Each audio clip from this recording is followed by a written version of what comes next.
Hello friends, current affair bolt में आपका स्वागत है। आज हम 16 फरवरी का करंट अफेयर स्टार्ट करते हैं। पहला question, out of the following in the Salesforce global data skill index 2022 which country got the top position. Salesforce global data skill index 2022 में निम्नलिखित में से किस देश को शीर्ष स्थान मिला है? A USA, B China, C India, D France. C India. India scored the highest place in the Salesforce Global Skill Index 2022. The index was created comprising 19 countries. Salesforce Global Data Skill Index 2022 में भारत की सर्वोच्च स्थान हासिल किया। यह index 19 देशों की तुलना में बनाया गया था। The index was calculated based on the readiness of the citizens in learning new digital skills and employee sentiments. नए डिजिटल कौशल और कर्मचारी भावनाओं को सीखने में नागरिकों की तत्परता और आधार पर सूचकांक की गणना की गई थी। Of all the countries India has the highest readiness score. India score 63 out of 100। सभी देशों में भारत का सर्वोच्च तात्पर्य स्कोर भारत ने 100 में से 63 रन बनाए। Second question, who is appointed as MD and CEO of Air India. एयर इंडिया के एमडी और सीईओ के रूप में किसे नियुक्त किया गया? Ashwani Lohani, Natarajan Chandrasekaran, Abhay Singhal, Ilker Ayci. D Ilker Ayci. Former chairman of Turkish Airlines Ilkar Aysi, 51 years, has been appointed as the CEO and MD of Air India. Turkish Airlines के पूर्व अध्यक्ष इल्कर आईसी 51 वर्ष को एयर इंडिया के सीईओ और MD के रूप में नियुक्त किया गया है। His appointment is subject to requisite regulatory approvals. उनकी नियुक्ति अपेक्षित नियामक अनुमोदक के अधीन है। He will assume the office on or before April 1, 2022। वह 1 अप्रैल 2022 को या उससे पहले अधिकारी का पदभार ग्रहण करेंगे। Tata group took over air India in January 2022 in a move which is considered a formal homecoming for India's first airline born in 1932 before it was nationalized nearly 70 years ago. Tata समूह ने जनवरी 2022 में एयर इंडिया का अधिग्रहण किया, जिसे लगभग 70 साल पहले राष्ट्रीयकरण से पहले 1932 में पैदा हुई भारत की पहली एयरलाइंस के लिए औपचारिक घर वापसी माना जाता है। Other airlines under Tata groups Vistara and Air Asia India. Tata समूह के तहत अन्य एयरलाइंस विस्तारा और एयर एशिया इंडिया है। Third question, Jaisalmer desert festival begins in which state. Jaisalmer रेगिस्तान महोत्सव किस राज्य में शुरू किया गया? A Madhya Pradesh, B Gujarat, C Maharashtra, D Rajasthan. D Rajasthan. World famous Jaisalmer desert festival has begun at Pokhran Rajasthan with a colorful grand processions followed by Miss Pokhran and Mr. Pokhran competitions. विश्व प्रसिद्ध जैसलमेर डेजर्ट फेस्टिवल राजस्थान के पोखरण में रंगारंग भव्य जुलूस के साथ शुरू हो गया है, जिसके बाद मिस पोखरण और मिस्टर पोखरण प्रतियोगिता होंगी। It is also known as the Maru Mahotsav of the golden city. इसे गोल्डन सिटी के मारू महोत्सव के रूप में भी जाना जाता है। इंपॉर्टेंट पॉइंट है, याद रखना। It is a 4 day long festival with competition like turban panihari matka, mehndi and Mandhana competitions. यह 4 दिनों तक चलने वाला त्यौहार है, जिसमें पगड़ी बांधना, पनिहारी मटका, मेहंदी और मंदाना जैसी प्रतियोगिता होती हैं। Other attractions camel safari, camel beautifications, camel polo match, BSF camel tattoo, camel dance etcetera. अन्य आकर्षण ऊँट सफारी, ऊँट सौंदर्यीकरण, ऊँट पोलो मैच, बीएसएफ ऊँट टेटू, ऊँट नृत्य आदि। Fourth question, which department will facilitate a world class wrestling academy at Kishanganj. कौन सा विभाग किशनगंज में विश्व स्तरीय कुश्ती अकादमी की सुविधा प्रदान करेगा? FICCI, railway, FCI, IOCL. B railway, Indian railway. Indian railway will facilitate a world class wrestling academy at Kishanganj in national capital to provide the best facilities to sports person in India. भारतीय railway भारत में खिलाड़ियों को सर्वोत्तम सुविधा प्रदान करने के लिए राष्ट्रीय राजधानी के किशनगंज में विश्व स्तरीय कुश्ती अकादमी की सुविधा प्रदान करेगा। Total cost of the project ₹30.76 crore. परियोजना की कुल लागत 30.76 करोड़ है। It will serve as a platform to provide an opportunity to many budding wrestlers to become champions in the times to come. यह कई नवोदित पहलवानों को आगे आने वाले समय में चैंपियन बनने का अवसर प्रदान करने के लिए एक मंच के रूप में काम करेगा. Most of the elite wrestlers are from railways including Sushil 2008 और 2012, साक्षी मलिक, रवि कुमार एंड बजरंग. सुशील, साक्षी मलिक, रवि कुमार और बजरंग सहित अधिकांश कुलीन पहलवान रेलवे से हैं. Fifth question. Book title how to prevent the next pandemic is written by. How to prevent the next pandemic नामक पुस्तक किसके द्वारा लिखी गई है? Bill Gates, Jeff Bezos, Elon Musk, Tim crook.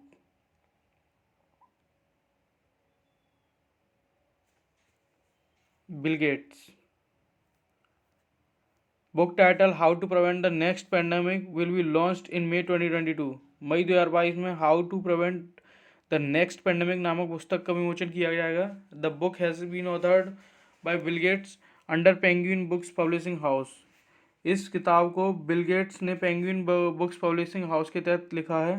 The book is about specific steps that can only stop future pandemic but in the process providing better health care for everyone around the world. पुस्तक उन विशिष्ट कदमों के बारे में है जो केवल भविष्य की महामारियों को रोक सकते हैं लेकिन इस प्रक्रिया में दुनिया भर में सभी के लिए बेहतर स्वास्थ्य देखभाल प्रदान करता है. In 2021 Bill Gates has authored the book how to avoid a climate disaster. 2021 में बिल गेट्स ने how to avoid a climate disaster किताब लिखी है.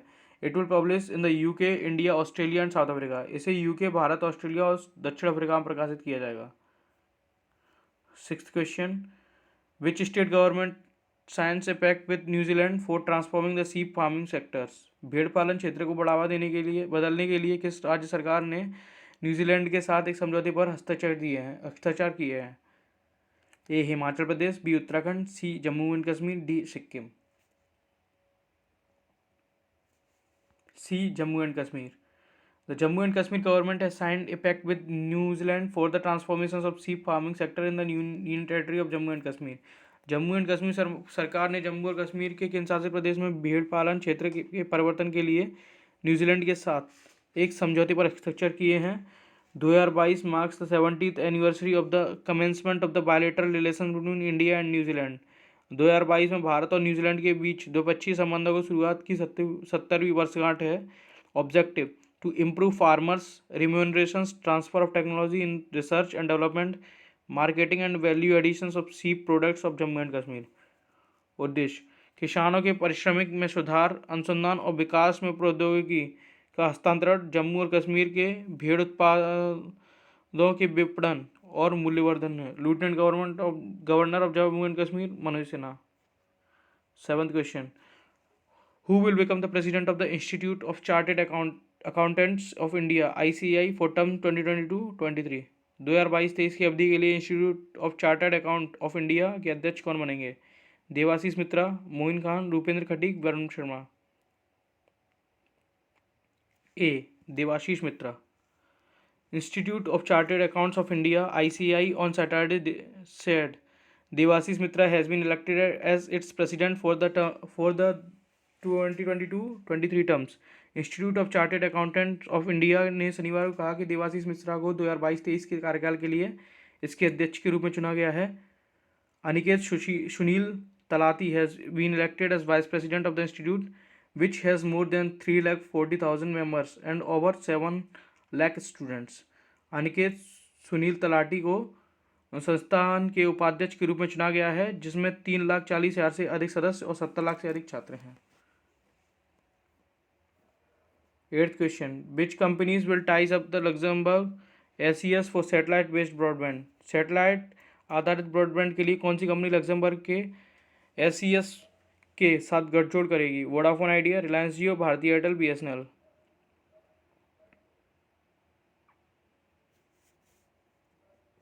B Reliance Jio.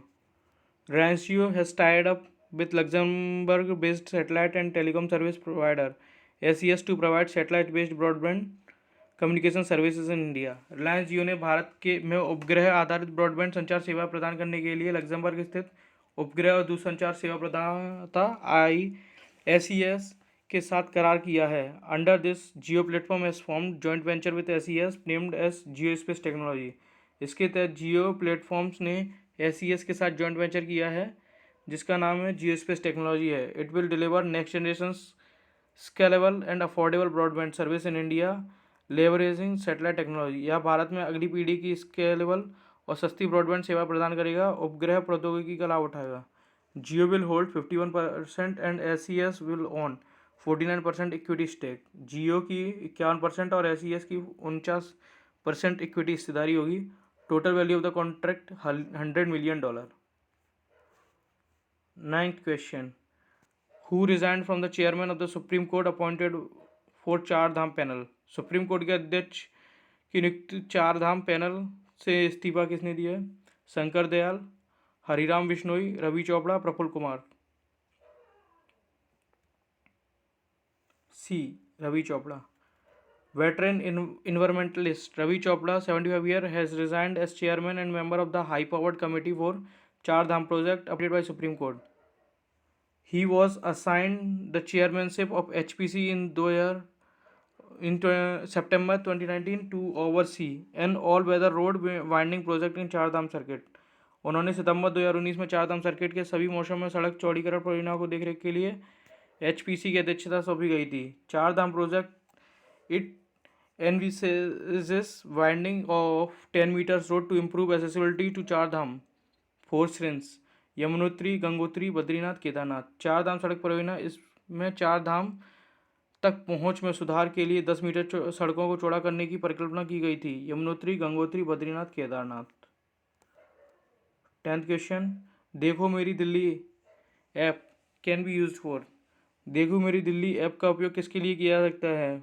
Book bus tickets, book metro tickets, book ticket for tourist spots, book ticket for cinema halls. C, book tickets for tourist spots. Delhi government mobile app Dekho Meri Dilli can now be use to book tickets for various tourist spots for Mughal Garden to Red Fort. Delhi सरकार के mobile app Dekho Meri Delhi का इस्तेमाल अब वो Mughal garden से लाल किले तक विभिन्न पर्यटन स्थलों को लिए टिकट बुक करने के लिए किया जा सकता है। This app will provide users with a link to the Mughal Garden ticketing sites and help them with details such as how to reach the area and what facilities are available nearby। यह app उपयोगकर्ताओं को Mughal garden ticketing site के लिए एक link प्रदान करेगा और उन्हें विवरण के साथ मदद करेगा, जैसे कि क्षेत्र में कैसे पहुंचा जाए और आसपास कौन सी सुविधा उपलब्ध है। Question of the day, which ministry inks a pact with Bengaluru firm to develop pseudo satellite. किस मंत्रालय ने छद्म उपग्रह विकसित करने के लिए बेंगलुरु की एक फर्म के साथ समझौता किया है? Ministry of defence, ministry of home affairs, ministry of agriculture, ministry of science and technology. इस क्वेश्चन का जवाब आप हमारे कमेंट सेक्शन में दे सकते हैं। करंट अफेयर बोर्ड को लाइक शेयर सब्सक्राइब करें। Thank you very much.